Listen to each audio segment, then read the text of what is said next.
Imagina um apartamento com infiltração. O teto tá ali furado, pingando na sala, no quarto, no corredor. Só que em vez de consertar o telhado, o dono só vai espalhando balde ali pela casa, trocando de lugar quando esses baldes estão enchendo, fingindo que tá tudo sob controle. É isso que o governo faz hoje com a tributação da renda no Brasil. Balde para offshore em 2023, balde para fundo exclusivo em 2024, balde para investimento com a 1303, finada 1303 no caso, né? Agora, mais um balde com o novo projeto que vai ser sancionado na quarta-feira do imposto de renda, vendido como a grande hora da alta renda pagar a conta. Só que o nosso telhado continua furado. E um dos furos mais caros está justamente onde quase ninguém quer mexer e quase ninguém quer falar, nos títulos isentos de imposto de renda. LCI, LCA, CRI, CRA, LIG, debêntures incentivadas. Hoje esse conjunto já passa de 2,5 trilhões de reais em estoque e gera uma renúncia de algo próximo a 50 bilhões de reais por ano. Não é um dado de bastidor, é política pública que mexe com a dívida, com juros, com desigualdade. E aqui eu já quero deixar claro, não se trata de defender uma tributação desenfreada, nem de demonizar investimento em infraestrutura ou agronegócio. Não, aqui o problema é outro. O problema é um governo que sobe no palco dizendo que está fazendo justiça tributária, mas vira as costas para o pedaço que continua distorcido no sistema. Se você olhar os números, o boom desses títulos isentos não é uma herança que está ali muito longe. Desde 2020, o estoque desses títulos de LCI, LCA, CRI, CRA, LIG, debêntures incentivadas cresceu cerca de 3,8 vezes e já representa mais de 1/4 das aplicações bancárias. E esse crescimento segue em alta no governo Lula. Quem tinha caneta para frear isso? O ministro da Fazenda, que preside o Conselho Monetário Nacional, o CMN. Eu acho curioso porque quando o assunto é tributar alta renda, o próprio ministro Fernando Haddad fala do ministro da Fazenda quase como se fosse outra pessoa, uma entidade abstrata que depende do Congresso para fazer alguma coisa. Mas o ministro da Fazenda é ele. E ele é o presidente do CMN. Em fevereiro de 2024, o CMN publicou as resoluções 5.118 e 5.119. No discurso era aperfeiçoamento. Na prática, o que aconteceu foi o contrário do que se esperaria de alguém preocupado com o rombo das isenções. A 5.118 mexeu nos lastros dos CRIs e CRAs, ampliando o que pode entrar dentro desses títulos. A 5.119 ajustou os prazos de vencimento de LCI e LCA, abriu espaço para a LIG com regras mais suaves. Resumindo, arrumou uns detalhes, mas não colocou freio no crescimento dos isentos. O estoque continuou subindo, a participação nas carteiras aumentou, o buraco de 50 bilhões por ano permaneceu aberto. Ao mesmo tempo, o Ministério do Planejamento aplaudiu, vendo ali um jeito de dinamizar setores como agronegócio e imobiliário.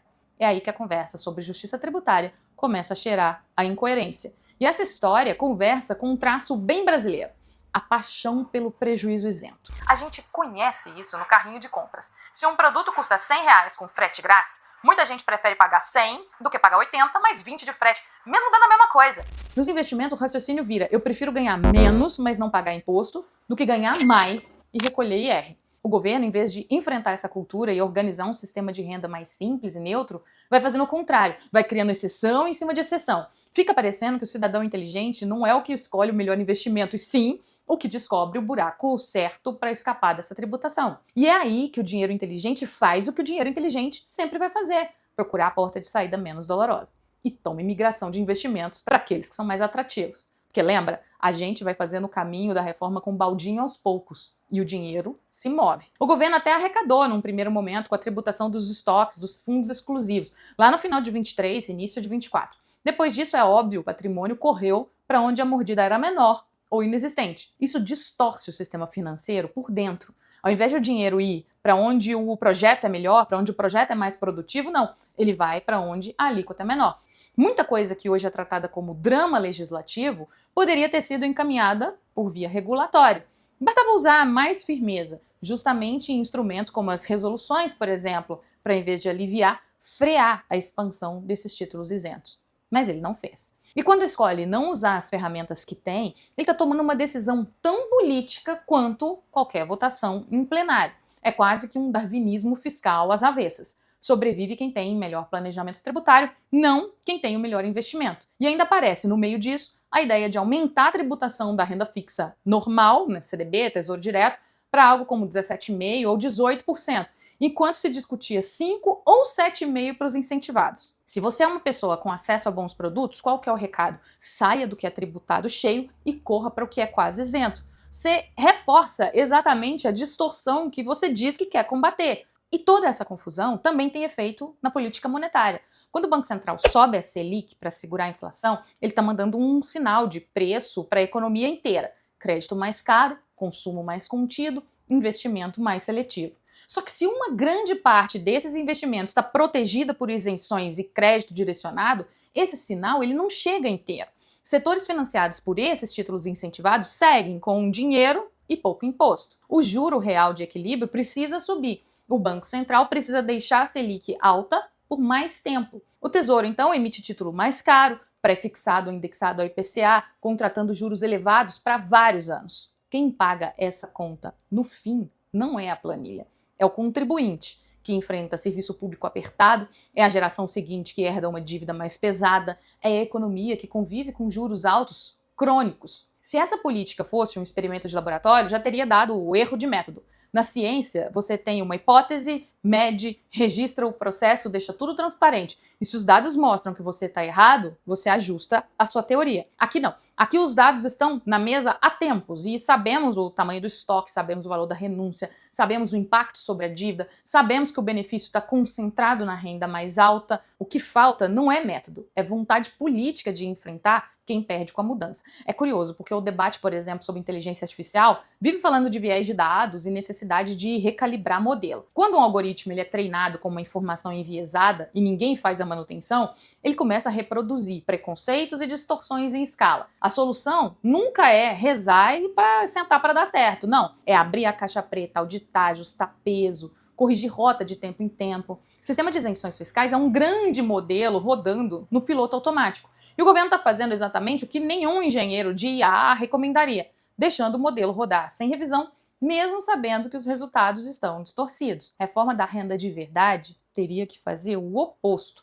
Colocar tudo na mesa: salário, serviço, lucro, juro, ganho de capital, renda no exterior, isenção setorial, redesenhar a tributação na renda da pessoa jurídica, redesenhar regras mais simples, mais neutras e mais transparentes. Discutir aqui qual que é o objetivo. Eu quero incentivar, por quê? Por quanto tempo? Com qual contrapartida? Com qual custo explícito? Em vez disso, não. A gente segue no apartamento com infiltração e um balde, a gente coloca ali um balde para offshore, um balde para fundo exclusivo, um balde meio tímido ali para título isento, que inclusive foi chutado junto com a MP 1303. E agora, mais um balde com o novo imposto de renda, anunciado como se fosse a reforma do século, mas que deixa o telhado do sistema financeiro exatamente como estava. Não é ser a favor de imposto em tudo, é ser contra esse faz de conta em que o discurso é de justiça fiscal, mas a prática conserva privilégios escondidos ali em detalhes de regulamentação. Se esse papo te ajudou a enxergar um pouco melhor onde é que estão as goteiras e onde é que está o telhado, manda essa coluna para alguém que acha que agora está tudo resolvido, porque saiu uma lei nova do imposto de renda. Não esquece, curte, compartilha, manda no grupo da família para criar confusão,